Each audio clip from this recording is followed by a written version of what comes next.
চট্টগ্রামের বিভিন্ন অঞ্চলে টানা অতিবৃষ্টি ও বন্যার কারণে জনজীবন মারাত্মকভাবে ব্যাহত হয়েছে।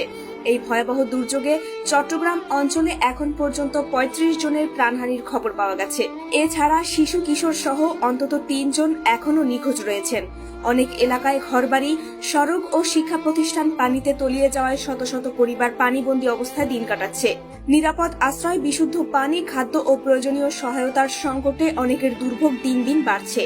এদিকে বন্যার কারণে দক্ষিণ চট্টগ্রামের অনেক এইচএসসি পরীক্ষার্থীও অনিশ্চয়তার মধ্যে রয়েছে। পানিবন্দী এলাকা থেকে পরীক্ষা কেন্দ্রে পৌঁছানো কঠিন হয়ে পড়ায় তাদের মধ্যে উদ্বেগ দেখা দিয়েছে। সামাজিক যোগাযোগ মাধ্যমে অনেকেই ২০২৪ সালের বন্যার কথা স্মরণ করেছেন। তাদের ভাষ্য, সেই সময় চট্টগ্রামের অসংখ্য মানুষ নিজ উদ্যোগে দেশের বিভিন্ন বন্যা কবলিত এলাকায় ছুটে গিয়ে মানবিক সহায়তা করেছিলেন। আর আজ চট্টগ্রামের বিভিন্ন অঞ্চল বন্যা কবলিত হলেও প্রত্যাশিত পরিসরে সেই ধরনের সহায়তা চোখে পড়ছে না বলে অনেকের আক্ষেপ। পার্শ্ববর্তী বিভিন্ন এলাকার অনেক মানুষও সামাজিক যোগাযোগ মাধ্যমে চট্টগ্রামের পাশে দাঁড়ানোর আহ্বান জানাচ্ছেন। তাদের বক্তব্য, দুর্যোগের সময় মানবিক সহায়তার কোনো ভৌগোলিক সীমারেখা নেই। যে মানুষগুলো একসময় অন্যের বিপদে এগিয়ে এসেছিল, আজ তাদের প্রয়োজনেও সবার সম্মিলিতভাবে পাশে দাঁড়ানো উচিত। দুর্যোগের এই সময়ে সবচেয়ে বড় পরিচয় হতে পারে মানবতা।